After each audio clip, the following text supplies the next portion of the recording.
Hello, and welcome back to Philosophy 1050, an introduction to philosophy. This is Lecture 1. Here we'll be taking an overall look at philosophy. What is philosophy?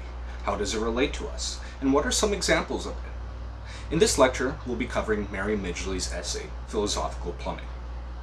In philosophy, it's often best to begin with a question. So let's here focus on a question. What is philosophy?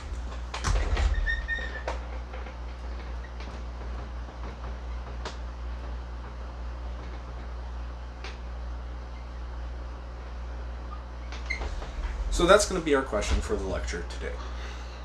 Now, go ahead and take a moment for yourself and consider what you know about philosophy, if anything.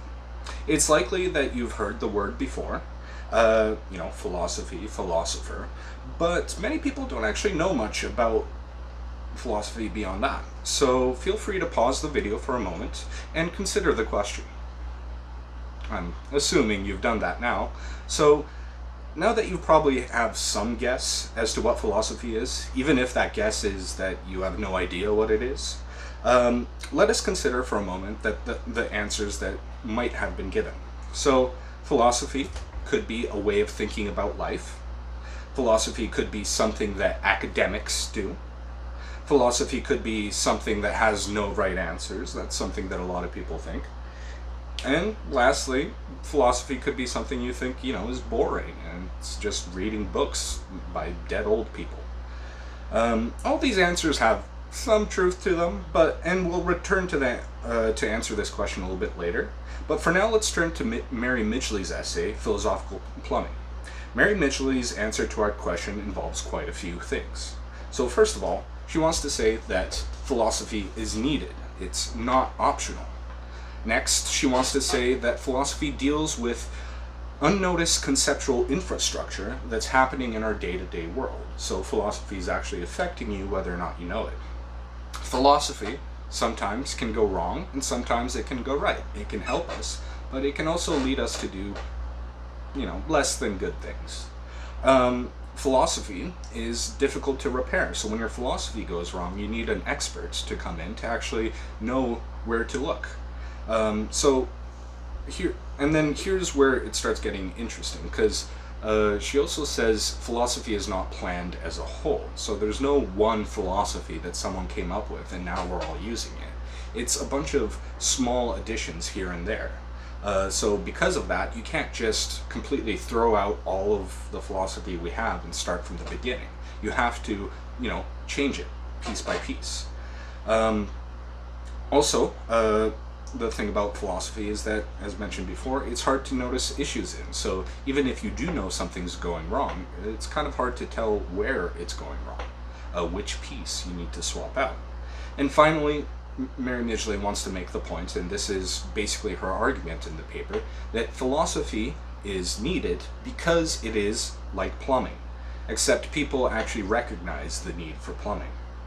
So in this final point, we arrive at the central argument of Midgley's paper, that philosophy is important, and we can find that out by comparing it to plumbing. Now it seems a little bit strange, but basically the argument she's using is called an argument from analogy. She wishes to argue that philosophy is just as important in plumbing, and does this by drawing an analogy between the two. If plumbing is important, and then something like plumbing should also be important. And so she wants to argue that philosophy is like plumbing. So what's the analogy here? Okay, well, we have basically, let's imagine we have this house here, yeah? You can tell I didn't go into art school. So, and then inside the house we have a person, and also inside that house we have a few things. For example, we have some pipes going in that go into the tap, and maybe some pipes coming out of the toilet. And Mary Midgley wants to say that that's not the only things that are going on, because everything below ground here we don't actually know, we can't see, we're clueless about. And she wants to say that there's other things being piped in. There's things like ideas of justice, being piped in. Ideas of freedom being piped in. So all these things come together so that you can have a relatively comfortable life and not have to worry about them. It's not every day that you think about justice. It's not every day that you think about freedom. The same way, it's not every day that you think about the pipes underneath your house. But, as Midgley wants to continue, sometimes these things go wrong. So sometimes, let's say, a pipe bursts. And what happens when a pipe bursts? Let's burst both the pipes, in fact. Well, I'm no plumber, but sometimes you have a bad day. House fills up with water, floods, you get all kinds of nasty, pooey smells, and you're having a bad time. Now, Mary Midgley wants to compare this to philosophy because in philosophy it's very much the same. You're not thinking about why it's working while it's working, but as soon as it's not working, it's up there in your face. In the same way, if, let's say, your idea of justice is not actually being met, so, let's say there's an injustice being done against you or something like that, or let's say that your idea of freedom is being challenged, because you're in a dead-end job or something like that, well then, you're equally gonna sort of have a bad time.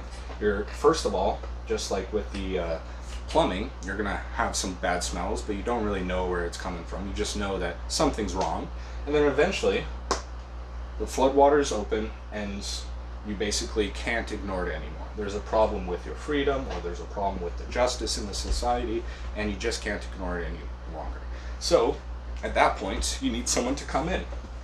Someone to come in to either fix the way we treat justice in the society, perhaps by explaining it in more detail so that it applies to our stickman situation here, or perhaps someone who comes in and elaborates a little bit about what it means to be free.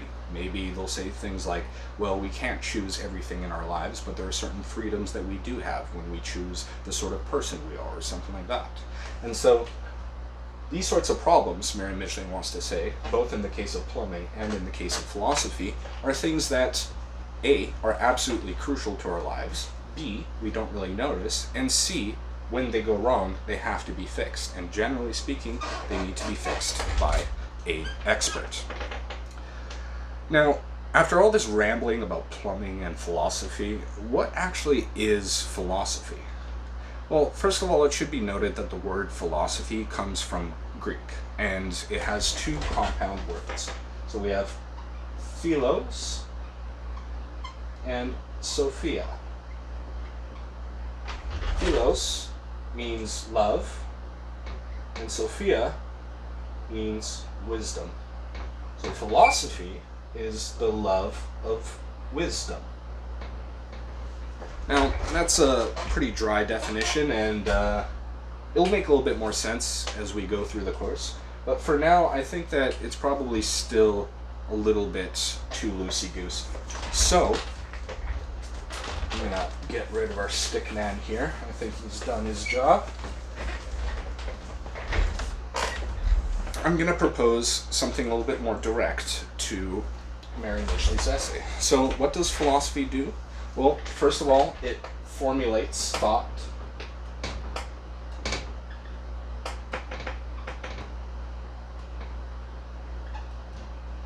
Or, in Mary Midgley's terms, it lays pipes.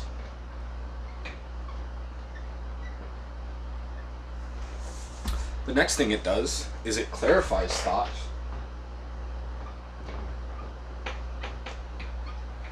Which, basically in Mary Midgley's terms, is pointing out the pipe.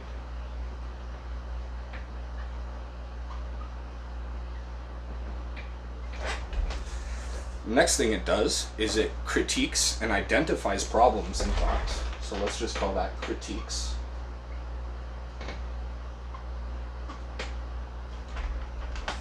And in Mary Midgley's terms, that is finding problems in pipe.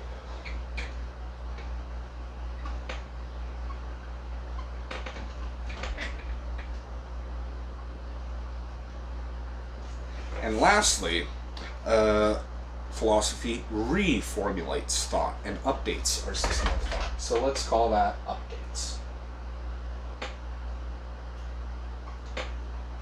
And when I put these little quotations, it just means I don't want to rewrite the word thought each time.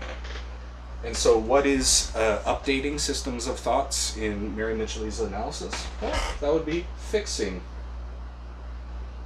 the pipes. So, in a nutshell, this is roughly what philosophy is. It formulates thoughts, which means it just comes up with ideas. So philosophers, they'll think about something like justice or freedom or society or politics or science or truth or something like that, and they'll come up with an idea of how we should think about that. The other thing they do is pointing out how people think about that. So before they formulate thought, sometimes they point out the thought that is already there, which in most cases is always there. So no matter who and where you are, there's always someone before you that thought a thought. I mean, once we get to, evolutionary history, maybe that gets a little bit muddy, but for now, let's just accept it that you're always preceded by some existing thoughts that philosophy can clarify. Now, the next thing, critiquing.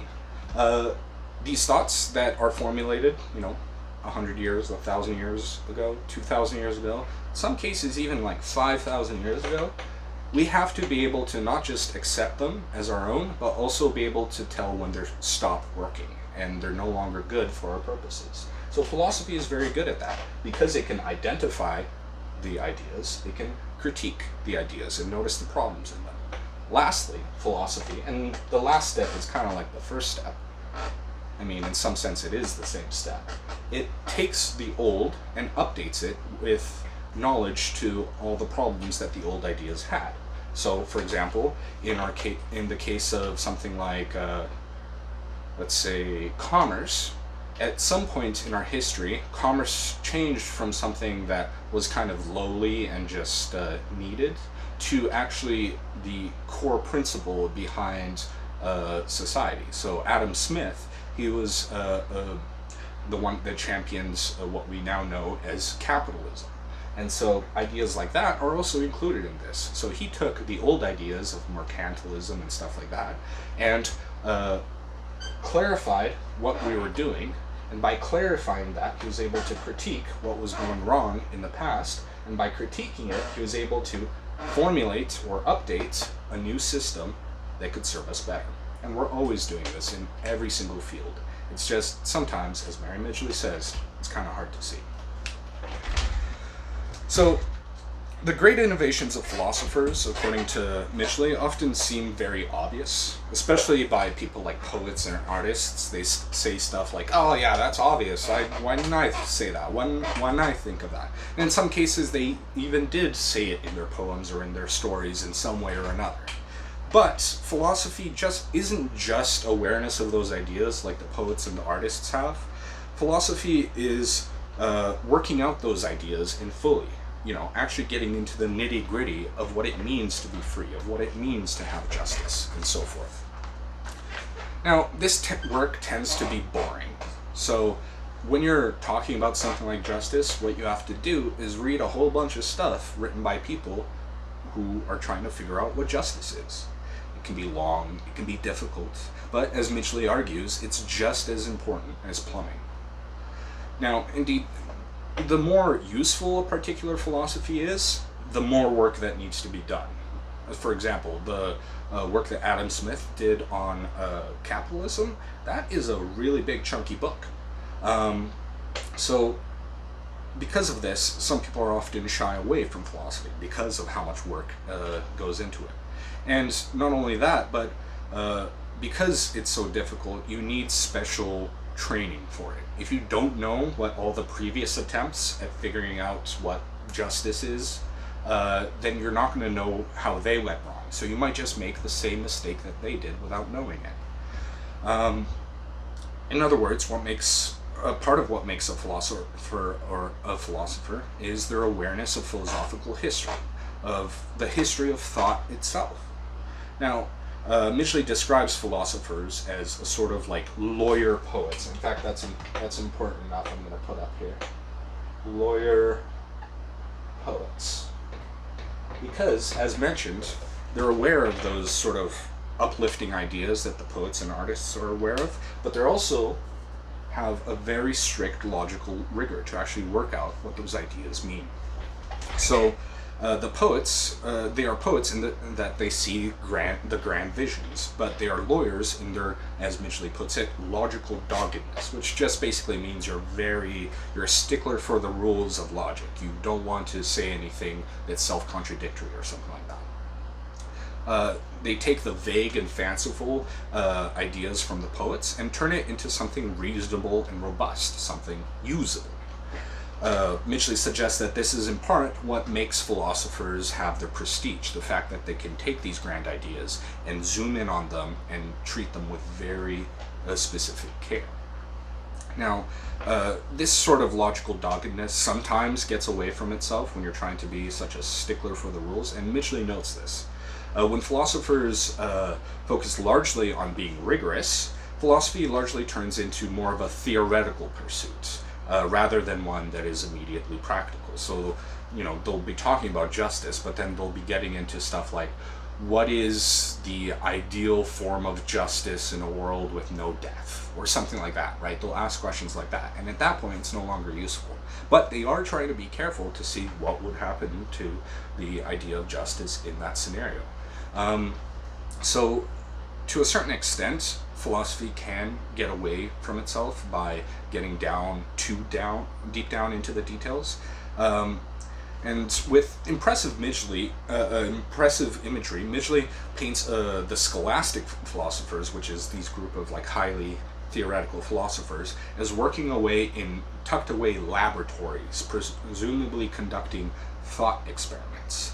Now, before we move on, it's important to mention what a thought experiment is. I know it sounds a little bit silly. It's essentially when someone proposes a situation and asks what we should think of that situation. So one of the most popular thought experiments is known as the trolley problem. And in the trolley problem, you basically have one train track here, and then another train track here that train track can go on. And you have a train here going that way, and you are here with kind of like a lever, and you can change the track so that the train goes this way, or the train continues along its straight track. Now, along its straight track, we have, let's say, 3 people, and on the track that you could switch it to, there's only 1. And let's not ask questions about why they're tied to the track. That's not really important in this situation. What's important is, if I propose this scenario to you, and I say that you're the person here, I can ask you, what is the right thing to do? Is the right thing to do to let the train keep going and kill those 3 people? Or is the right thing to do to switch the switch and have the train only kill 1 person? But in that case, you're now involved in the situation. You've made something happen yourself. Whereas before, you weren't responsible for any of this. So you see, thought experiments are very important for drawing out intuitions about certain ideas. So when we're talking about goodness, we can come up with a thought experiment like this, where we're trying to ask, what's the right thing to do? Now, this trolley problem, I should mention, was created by a philosopher named Judith Jarvis Thomson in 1976. So it's actually a pretty old one. Now, the details of this particular thought experiment go beyond our purposes here today, so we're not going to focus too much on this, but I think it serves as a good example of what a thought experiment is and why it is used. And so, returning to where we were, we find that Midgley is pointing out that an uninspired part of philosophy which leans towards more of the theoretical than the practical. Now, I say uninspired because perhaps they've been working on the same sort of grand idea for too long and they haven't gotten anything new. But that's neither here nor there. Because this sort of theoretical philosophy doesn't engage with real life or with the poetic, as Midgley puts it, it's liable to causing problems. Poetic thoughts are thus, in this analogy, compared to a kind of water. Water is life-giving, but it is also wild. Now, keep in mind, water, in this case, is poetry. It's this force. Now, indeed, the philosophical study of water as a way of looking at the world is not a new thing, and we'll learn more about that in our next lecture about the pre-Socratics. But even today, there's a whole field called the philosophy of water, and and this can best be seen today, I think, in the work of a philosopher we have here at UNT, Dr. Irene Claver, and she actually offers a class on the philosophy of water, should you be interested in that next term or later. But let's not dwell on that a little bit too much. Now, the aforementioned uninspired scholastic form of philosophy is often then an attempt to imitate the sciences. They're trying to be so logically dogged that they almost seem like they're scientists. And they'll become highly specialized in the same way that scientists are. They'll focus in on a very specific question, such that now this results in a little bit of an ideological battle, or what Midgley colorfully calls academic fortresses. Now, these are basically universities where certain philosophical positions and topics predominate and reinforce each other. Although not always in a negative way. Sometimes you can have a academic fortress where all these people are synergizing really well because they are all working on the same theory. Now, indeed, this sort of phenomenon is where the term schools of thought actually comes from.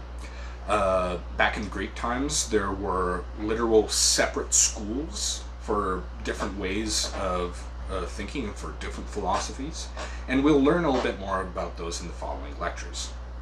Now, Midgley says that even though thought may seem stagnant, like water, it is always recirculating and changing its environment. So in other words, the poetry in our world is always changing, it's always being updated. And as such, even academic fortresses evolve their thinking with time, even if it is through something called selection bias. Now, selection bias, this is a very specific term. I'm not going to write it down because I'm not testing you on it, but it is important to have a sort of idea of what it is. This is a sort of bias that taints the quality of information one is getting by only allowing confirming situations to be explored.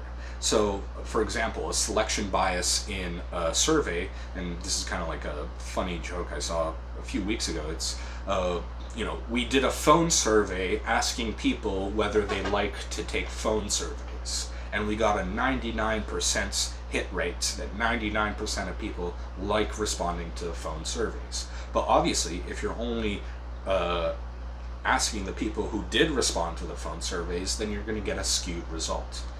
So you can learn more about this sort of bias in other philosophy courses, such as critical thinking and the philosophy of science. These areas, as we'll discuss more later, have to do more with things like fallacies and evidence. So if you're into that kind of thing, then check that out. Returning to Midgley's essay, then, we find the idea of conceptual schemes. Now that is important enough to write down. Excuse me. Let's see here. So let's get rid of this. Free up a little bit of space. So, conceptual schemes.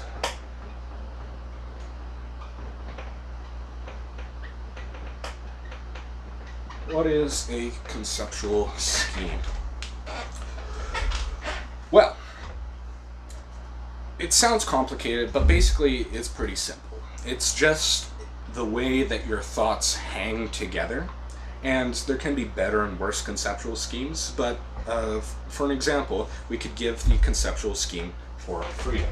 So humans have freedom, right? Or we should say humans should be free. Now the question is, why should we give humans freedom?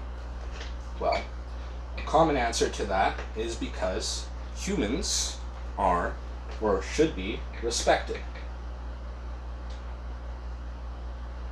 If you respect someone, or as in the way that we respect people, then you give them freedom. Now, we can take this a step further. This is kind of like the why game that kids play, but in some ways that's what philosophy is. So why should we respect people? Well, we should respect people because people are important.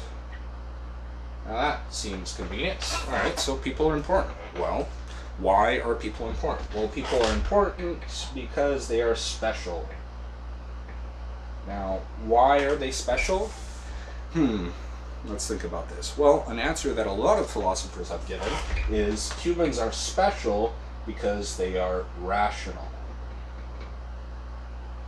They can use their reason to think through things, and so because of that, they're special, they're different from other animals. Because they're special, they're important. Because they're important, we have to respect them. Because we have to respect them, we have to give them freedom.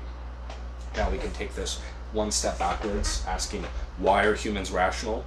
And generally, in this case, we just say something like humans are rational because that's just what humans are. It's human nature to be rational. Now, different philosophers give different answers to this, and some of them continue the conceptual sort of chain onwards.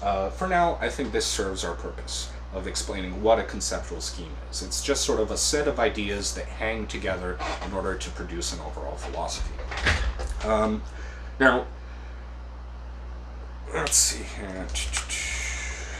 Now, sometimes conceptual schemes like this one break down, as Midgley notes. And when they do break down, a philosopher is needed who can figure out exactly what's going wrong and where. Where to even start. So DIY, do-it-yourself philosophy is possible, but it is very difficult without the specialized knowledge required to be able to actually even notice that this is the way we set things up. Now, Midgley refers to this sort of breakdown as a conceptual confusion. Conceptual schemes, conceptual confusion. And it is where concepts, when we look at them carefully, actually turn out to not make any sense. Now, we'll come back to this sort of later in the course, but we're going to have an example of a conceptual confusion coming up here, provided by Midgley. So, examples of such conceptual confusion range from the idea of nature as a machine, all the way to our ideas about personal identity, who we are across time, and so forth.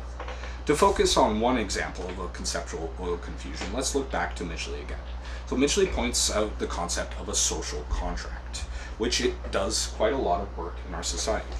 So I'm actually gonna erase that again. There we go. So we have this thing called a social contract. Now, we teach entire courses on this idea, so don't be too afraid if you don't get it 100%, but I'm going to do my best to give us a little bit of a taste of what the social contract is, and Midgley does a good job of it in our essay as well. Now, the social contract is the idea that became popularized during the Enlightenment period. Key thinkers on this topic include John Locke, Thomas Hobbes, and Jacques Rousseau. Now, this idea underlies much of sort of the Western world's idea of what a government should be, and also they underlie sort of the ideas of freedom. So, indeed, this idea, the ideas found within this conceptual scheme are the basis for, in fact, the United States Constitution itself. The founding fathers read the philosophers who came up with this idea, and they took those ideas in order to actually craft and design the Constitution. Now, the system of ideas includes things like this. So, for example, let's see here, political obligation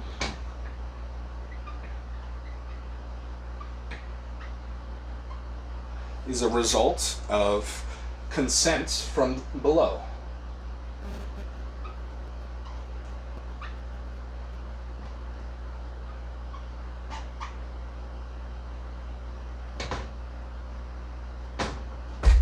Now, what do I mean by below? Well, if we imagine like a society, let's say that this is the king or the president, these are like his advisors, here are like, I don't know, the governors or whatever, and then here are the average people.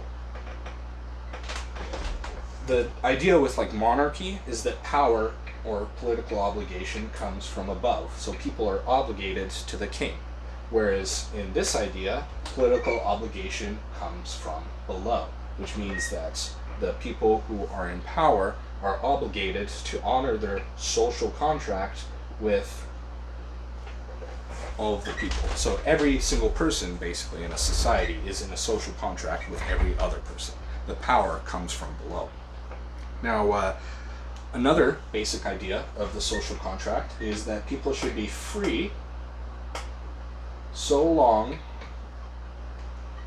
as they do not harm anyone else. This is another really big one. It's known as the harm principle, and it's a foundational concept in the way we order our relatively liberal society. You can do lots of things so long as you're not hurting someone. And let's see here. Lastly, well, not lastly, but lastly for us here, we have the idea that people can enter into enforceable contracts.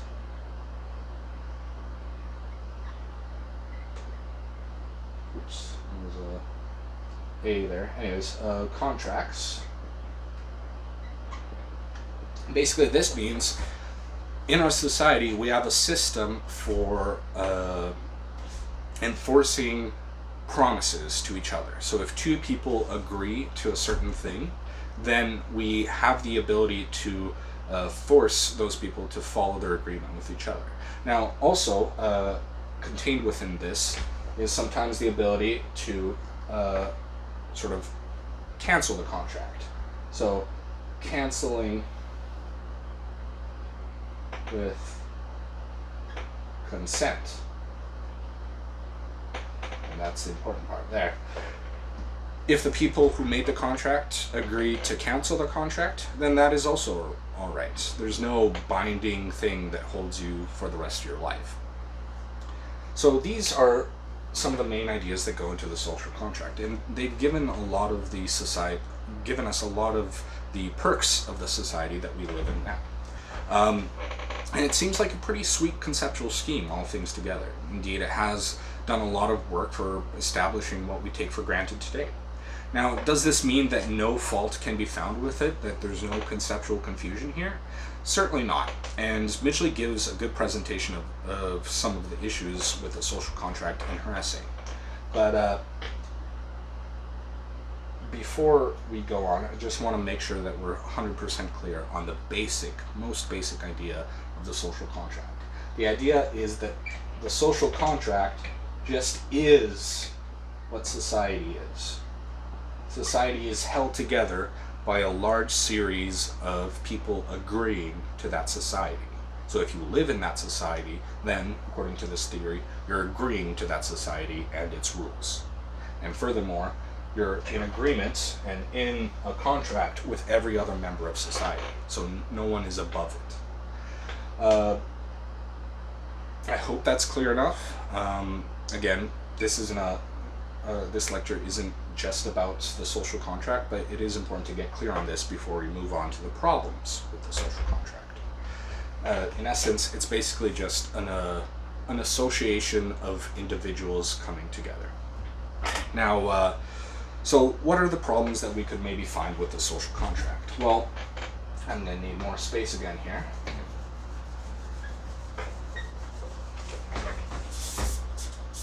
Well, Midgley identifies a few problems. The first one, and arguably this is one of the bigger ones, the interests of non-voting parties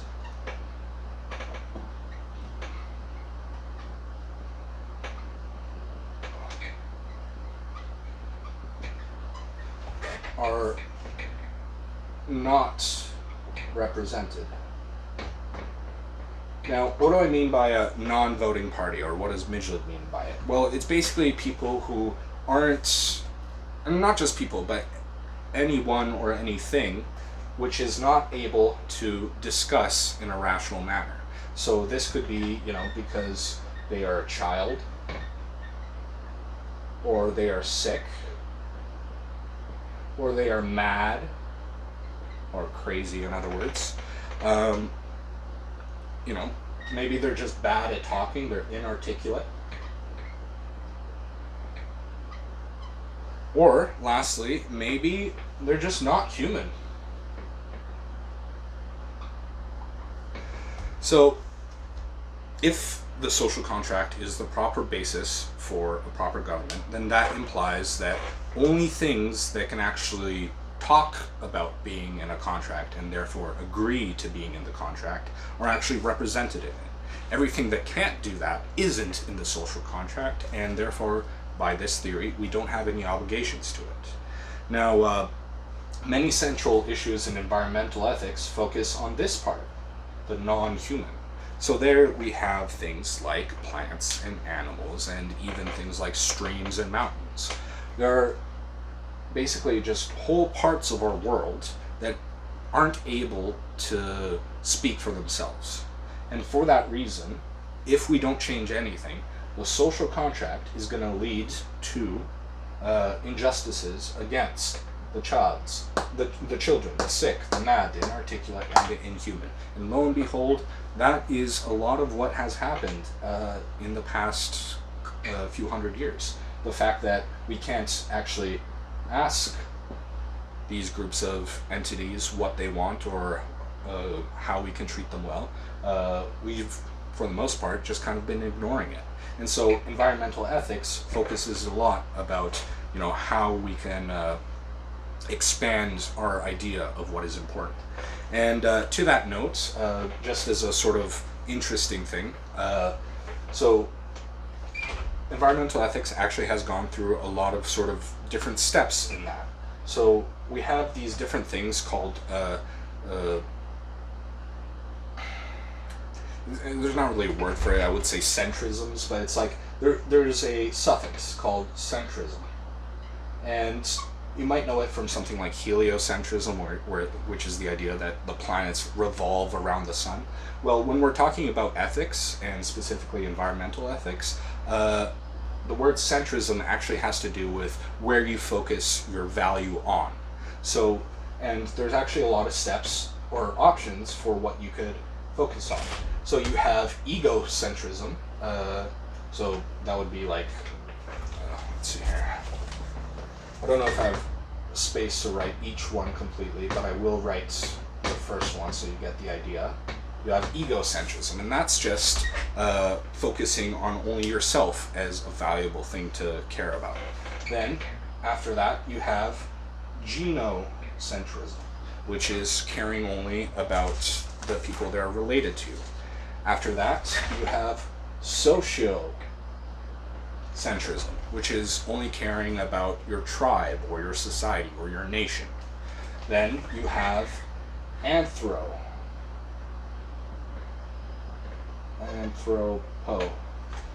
And that means people, human centrism. So you have human, tribe, kin, and yourself. But we can go further than that, because the social contract roughly is around here, but actually it's on the next rung, which is known as sapiocentrism. Now, sapio just means mind or thinking, sapience. So, on this view, the only things we should care about are the things with minds. And that's kind of where the social contract actually is, because only the things with proper minds can enter into a contract. After that, we have bio, which is anything that is alive we should care about. After bio, we have teleo, which is only things with a purpose we should care about. And lastly, there's no more space, there's ontocentrism, which is anything that exists should be cared about.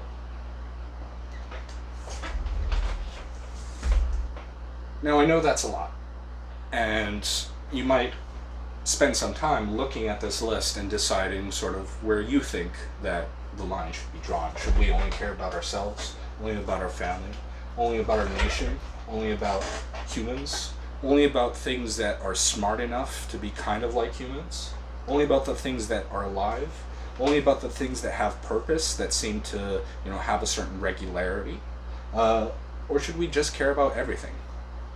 And so that's kind of where this first point, the social contract, fails, because it limits itself around here somewhere, and yet there is seemingly a lot of categories of things that would exist in this area here, and we seem to want to care about these things. So there's something wrong with the social contract. At least that's the point that Midgley wants to make. Now let's clean this up a little bit and move on to the next criticism that Midgley makes. So the next criticism is the social contract theory makes individuals seem more separate than they really are. And what does this mean? Well, this has to do with sort of a larger philosophy that is pretty old. And basically the idea is here that whenever you try and divide things so that you can talk about them without talking about everything else, you're actually making a mistake. So let's see here.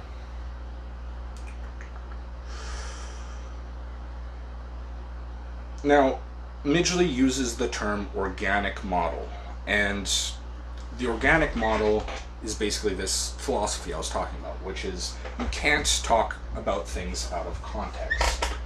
Can't talk about things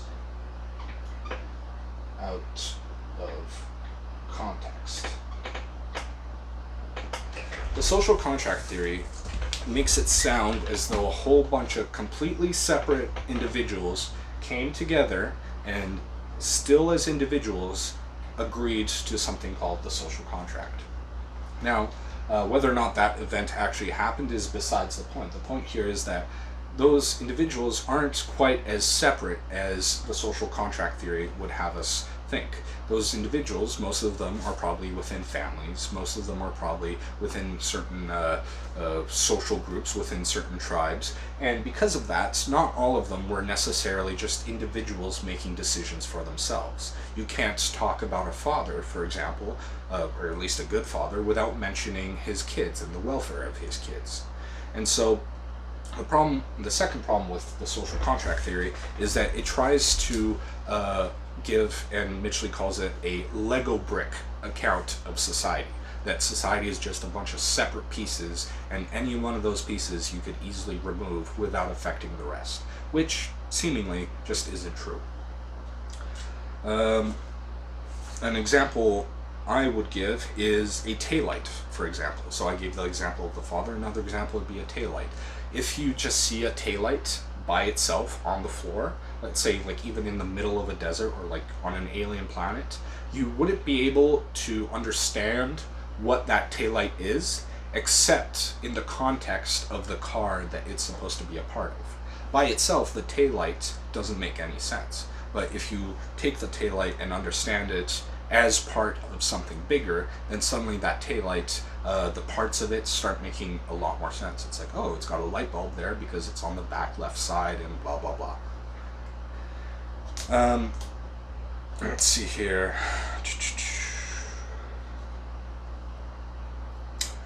Now, the third criticism that Midgley makes is that large parts of society are non-contractual.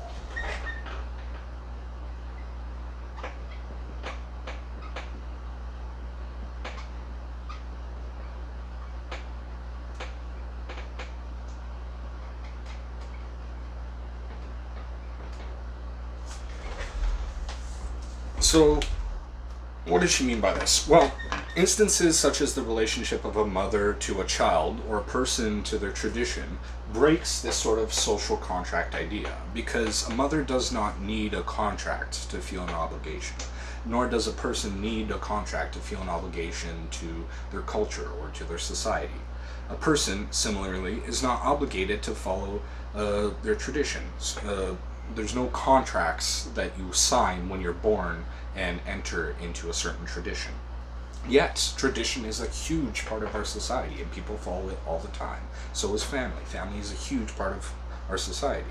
Both of these instances stand as potential counterexamples to the definite, because it's almost like a definition.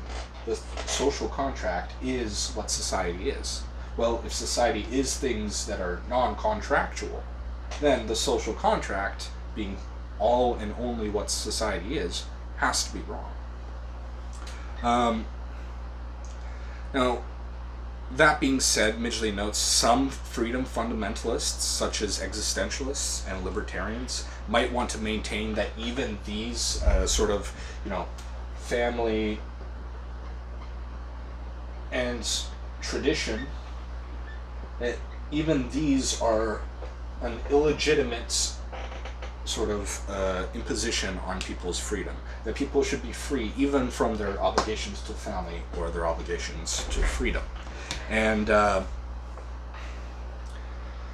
now, the reason for that is because their whole system, remember the centrisms, where they're kind of more like something like liberty-centrists, where the main thing to maximize in your moral system is liberty.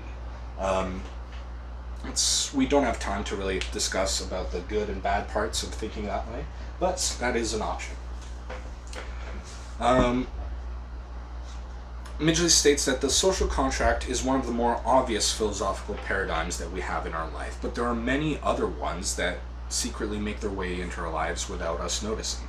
And these include things such as our ideas about special relativity, the ideas brought from Newtonianism, Cartesianism, the ideas from René Descartes, and something called utilitarianism, which I'll tell you a little bit more later in the course, but it's roughly one of the biggest moral theories that is affecting our society today.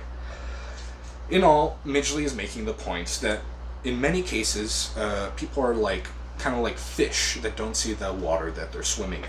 And as far as the truth of these paradigms, Midgley just makes sure to clarify that these have been and always will be provisional. So just because right now we're under the social contract paradigm and we're under, let's say, the utilitarian paradigm, that doesn't mean that those are nailed in rock. Those are probably, the 100th paradigm or probably more that humanity has gone through. And looking at it, it's very likely that it will continue that way. So now, Midgley wants to make a point that we have a tendency to want to unify theories, and this is kind of a kickback from that whole philosophers wanting to be like scientists thing. But really, it's not just philosophers, it's everyone. We tend to want to unify our theories about the world so that we can get a nice, clean picture that describes everything. But this tendency often ends in failure. So theories that we thought were final turned out to have been surpassed a century later. And so because of that, because we've accidentally thought a theory was final in the past, we shouldn't think any theories are final now in the present. Now, Midgley makes an extra step here, and I'm not personally comfortable with it, but that's neither here nor there. She makes the point that there is no unifying theory that should be pursued, because a unifying theory is impossible, according to her. I'm not so convinced that unifying theory is impossible. It may just be that getting such a theory will take much more time and work than we originally thought. But eventually, maybe in 100 or 500 or 1,000 years, we will get some unifying theories, at least about some things. Maybe we'll have a unifying theory of morality or a unifying theory of physics. I don't think it's a bad thing to chase unifying theories. Just make sure that you don't get attached to any one theory in the present. Now, even if such a theory was found, a theory that could explain everything, there's another problem. Actually, I'm going to delete that too. There we go. The other problem is that no matter how good your theory is, and no matter what field it is in, even if it's in mathematics, it's always going to have some assumptions. So, what do I mean by that? Well, let's say that you want to say something like, life is good. Actually, it doesn't matter what I put here, because I'm not going to go into the detail, and so that's the thing that's your theory, right? But in order to say that, you need to have some assumptions. So you'll have, well, life is good because of that reason, and this reason. And specifically, you need to take these two reasons together, and they give you a reason here, and this reason by itself. Well, you can't stop there. Well, why do you think these things? It's just like this part. Well, now you start adding more reasons.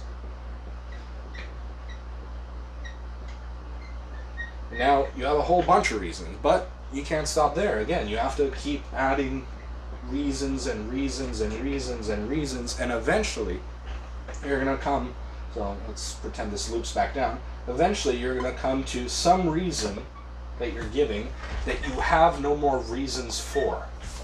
And that is basically like a foundational assumption, or in mathematics it's known as an axiom. Now, the problem basically there is that no matter what system you have, you're always going to have something like this, that using the system you've set up, you can't prove. Because even if you did use, like, let's say, the rest of the system to prove that, well then suddenly you'd have a circular argument, which isn't ideal. So, in all, Midgley wants to say that because of the past failures we've observed, we should be very careful about how we treat controversy. Midgley goes on to actually talk about myths, which I found relatively interesting. So, she says that myths, such as the social contract, because the social contract is a myth, are essential in a culture. We need to have these myths. But sometimes these myths can go wrong. They become dangerous and perhaps even counterproductive. So this downside to myths led Enlightenment thinkers, I'm assuming you're familiar with the Enlightenment, it led them to denounce all of the myths, to say that let's do away with these old myths that keep on tripping us up. Let's just have a mythless society. But that, by doing that, they've actually created their own myth. They've created the myth of the mythless society. Because despite how much the Enlightenment thinkers might want to grunt and groan, we haven't done away with myths. We still have the social contract myth by itself, and that one is definitely a very strong one. But we also have the myth that they set up, the idea that we now live in a society that no longer believes in myths or metaphors. Now, let's see here.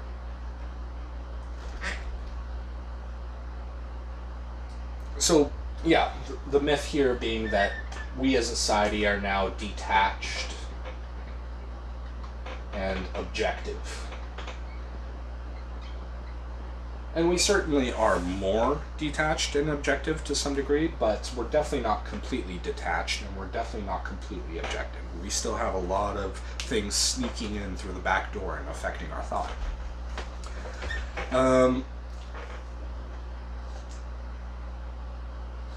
Even the attempt to make language literal, best seen in what's known as the positive movement, which we'll cover later, was a complete and utter failure. So the idea that you could talk without using any myths or metaphors in your language, completely busted.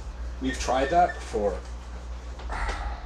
over 100 years now, and we've only had very minimal success trying to make a perfect language that doesn't require any sort of interpretation. Metaphors are a powerful tool, in fact, and we use them every day in our language. In fact, I just used one now. I called a metaphor a tool, whereas literally speaking, a tool is a physical thing that you pick up and move around. So we transfer our ideas about things in one part of life to other parts in life all the time. And so it's not obvious that we should do away with them. The way we speak about the world, even in scientific contexts, is riddled with simile and metaphor. So we have, for example, the idea that the mitochondria is the powerhouse of the cell, or atoms are like planetary systems, or planetary systems are like balls moving around in one of those model solar systems. We say things like society is a social contract. We say things like the soul is the driver of the body. So we have all these sort of ways of speaking about the world that aren't necessarily literal, and yet they serve a very important purpose in us communicating with each other. Thus, Midgley's metaphor of water as poetry comes back. These metaphors are already out there in the wild, but it's philosophy's job to tame them and make sure that they can work together as a coherent system. Now, returning to the idea of the philosophy of water, it brings up another thing, that philosophy is very expansive. It dips its toes in pretty much every single pot in the world.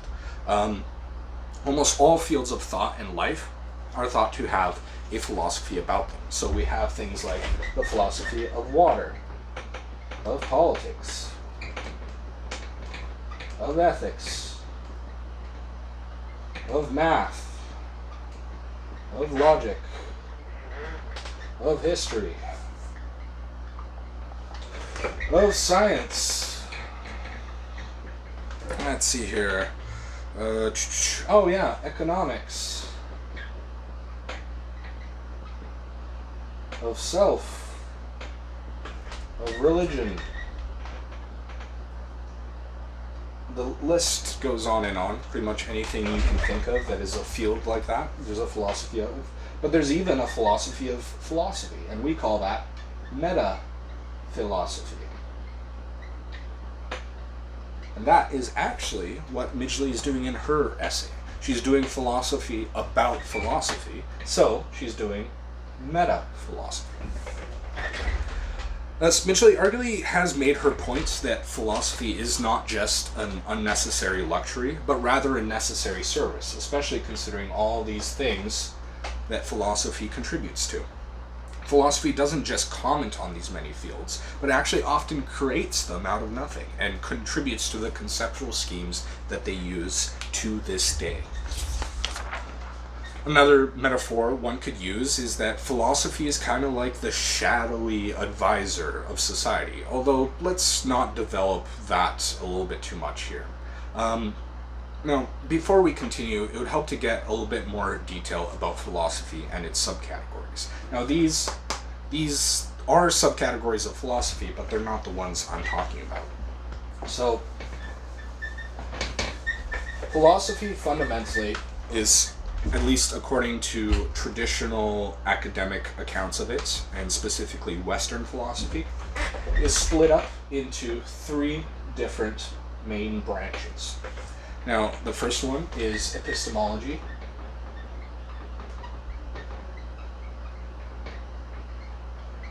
The next one is ethics. And the third one is metaphysics. Now, what do these mean? Well, epistemology, that is roughly the, how should I put this? The study of how to know things reliably. It's basically the study of knowledge, to put it that way. So that has to do with things like science, logic, and math.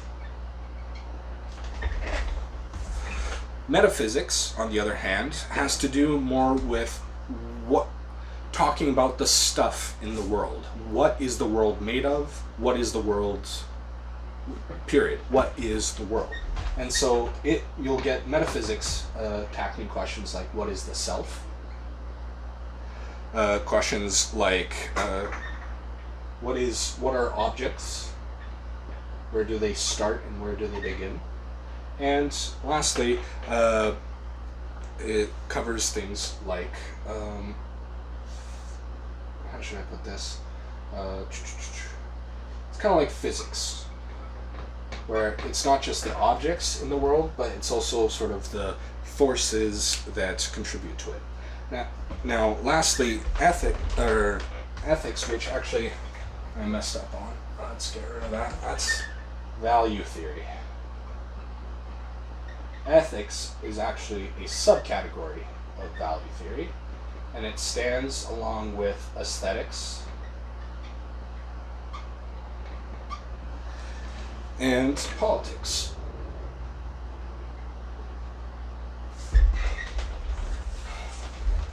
So here you can see that there's quite a lot that goes into philosophy, and this isn't even the end of it. So like for metaphysics, there's also, the study of time, study of space,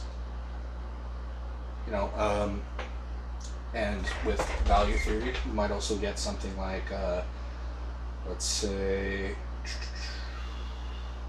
ethics itself is split up into three main branches.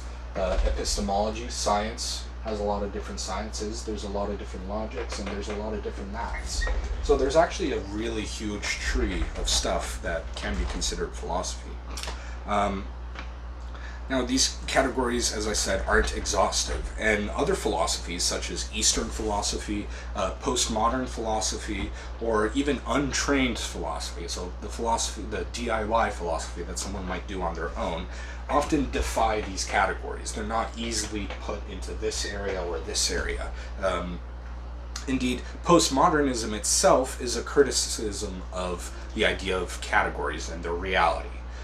This may seem a little bit silly, and there isn't really time to go into that in detail now, but essentially there are certain things that are taken to be real, but not actually exist as a real stable category. So, for example, does appleness exist? Is there like a thing that it means to be an apple, and that sort of meaning itself exists somewhere in the world? What about dogness? Or what about tableness? What about humanness? What about race? What about gender? What about species? There's a lot of things that we take for granted as a stable and real category, but under analysis, it's not actually a stable category. It's something that shifts and moves around and can't easily be defined. Now, while all of this may seem a little bit too theoretical, it does help to inform a more practical part of philosophy, which brings us to applied philosophy. So let's get rid of this.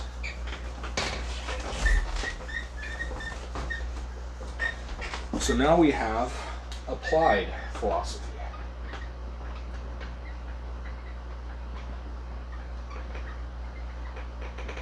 Now, applied philosophy attempts to basically tackle pressing issues, or in other words, returning to Midgley's sort of analogy, it seeks to fix the burst pipes, so as to help the issues that those sort of problems underlie. In other words, applied philosophy attempts to tackle the practical problems in the world.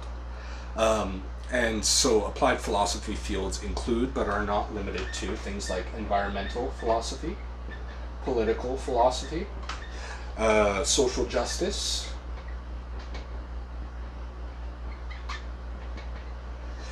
and economic philosophy.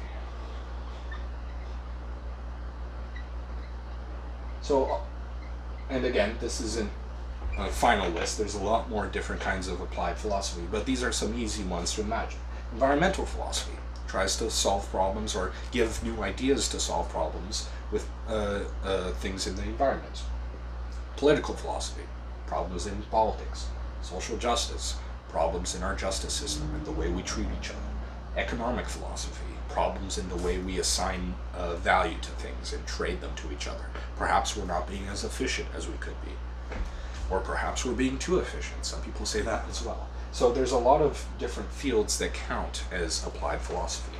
Indeed, far from being purely theoretical, the consequences of philosophy, as mentioned before, actually can be found everywhere in the world around you. So think about the world around you for a minute.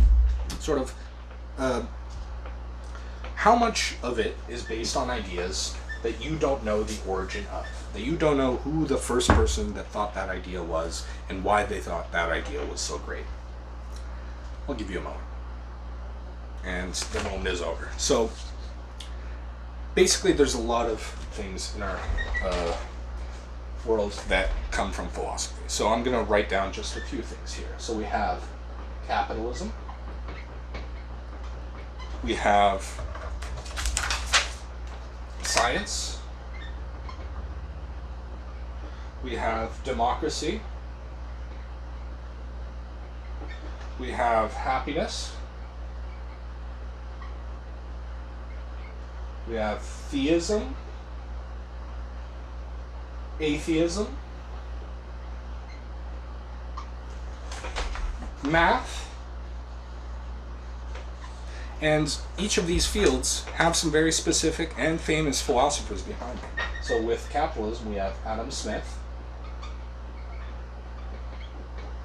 we have John Locke, and David Hume. For science, we have Descartes, who we will be covering, Francis Bacon, really big figure, and David Hume again. In democracy, we got Hobbes, we've got Rousseau, and we got Tocqueville, who was a Frenchman who visited America when it was still young and criticized it, and that actually helped out. Let's see here. Happiness. Well, that's Aristotle. We're going to learn about him. We got Bentham.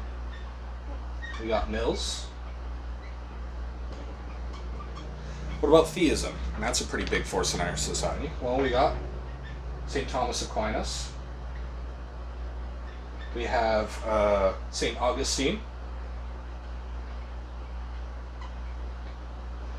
And we have Baruch Spinoza, who also is a very big figure. What about atheism, the other side of the coin? Well, for that we got Bertrand Russell. We have a Greek named Diagoras. We won't be covering him. And we also have Richard Dawkins, who is still alive today. And what about math? This is the last one now. With math, we got Pythagoras. We have Descartes again. And we have this guy named Leibniz. Very smart guy. Oops. Get his name right. Now, I don't expect you to remember all these names. That's kind of crazy. There's a lot of names, and I haven't really given you any details about them. What I'm trying to do here is just show you that a huge part of our society today is completely influenced by philosophers and the work of philosophers. And you might even be tempted to question me, like, oh, well, what about for theism? Aquinas, St. Augustine, they seem like church people. Are they philosophers?